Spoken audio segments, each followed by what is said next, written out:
Katie doubles down, while Electra sends a very clear message to Dylan. The episode kicks off at Spencer Publications, where Bill is still hyping Katie up after her tense confrontation with Brooke.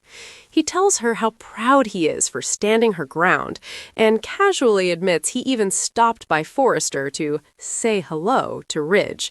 That little visit only fuels Katie's fire.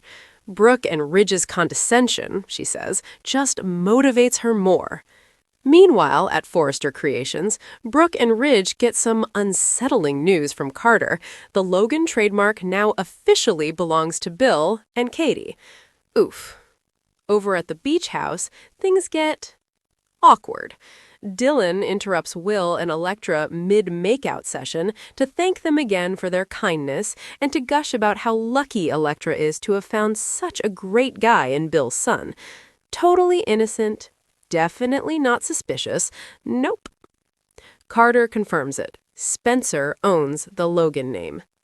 After the credits roll, Carter assures Brooke and Ridge that Bill acquired the Logan name completely by the book. Brooke admits, a little too late, that she may have made the situation worse. You think? Back at Spencer, even as determined as Katie is, doubt creeps in. She wonders if Brooke and Ridge might be right, if she's biting off more than she can chew by launching a fashion house. But then she reminds herself, if RJ can become a designer overnight, she's more than qualified to run a company. At Forrester, Carter heads off to a finance meeting, but Ridge skips it to focus on Brooke's wounded pride. He reassures her that Katie will always be her sister, but adds that the idea of her becoming a fashion mogul probably won't happen. Even when he's trying to be supportive, Ridge manages to sound dismissive. Katie spirals, thanks to Brooke. Bill continues to bolster Katie's confidence, reminding her that while this challenge might overwhelm some people, she's not some people. Plus, she's got him and his billions backing her. He urges her not to let Brooke get into her head. Too late. Katie starts replaying her argument with Brooke along with painful memories of Brooke and Bill's past betrayals. She tries to reassure herself, I can do this, but then her imagination spirals into a nightmare. Her first runway show is a disaster, the audience laughs, and Brooke takes absolute delight in her failure. Ouch. Meanwhile, at Forrester, Brooke continues venting to Ridge, accusing Katie of being overly sensitive. Ironically, Katie is reliving those exact words in her head. Electra draws the line with Dylan. Later, Will and Electra show Dylan around her new living space.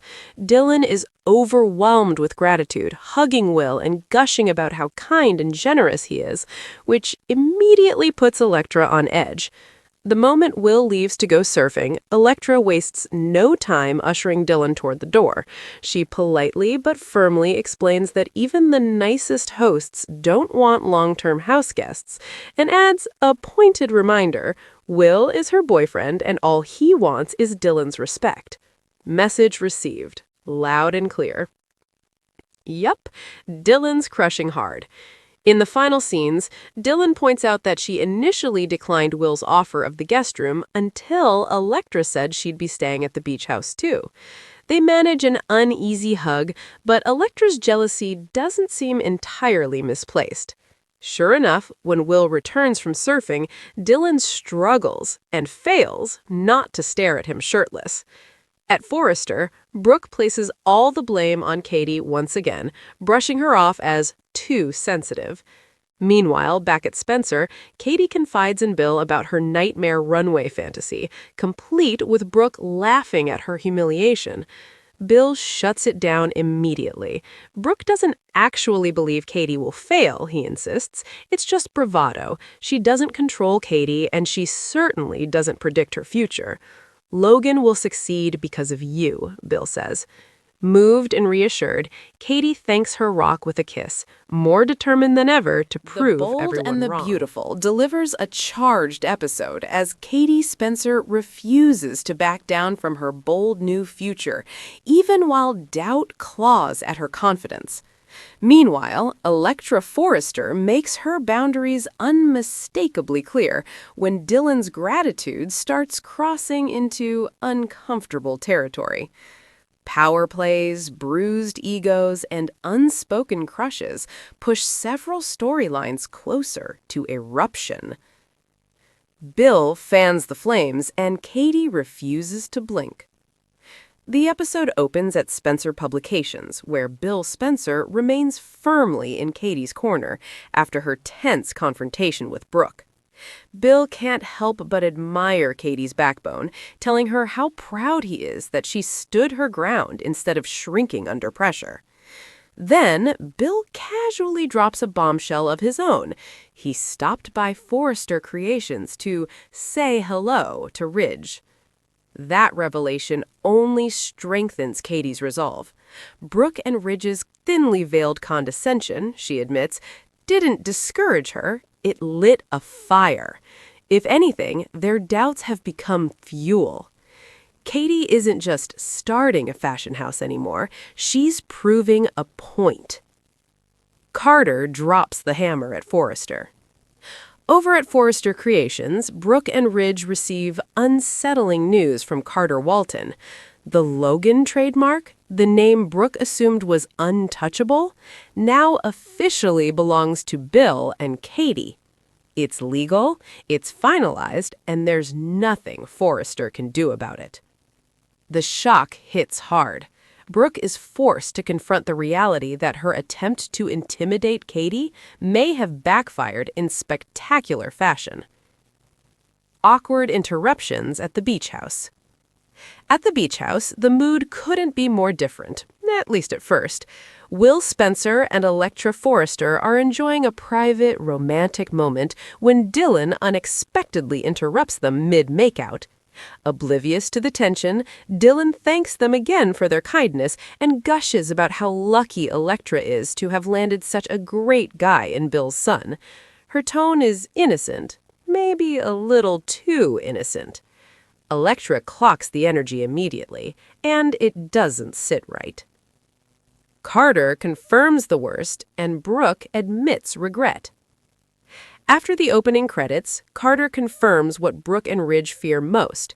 Bill acquired the Logan name completely by the book. No loopholes, no legal missteps. For once, Brooke admits, albeit reluctantly, that she may have made things worse by confronting Katie so aggressively. The realization comes too late to undo the damage. Doubt creeps in, but Katie pushes back. Back at Spencer Publications, even Katie's confidence wavers.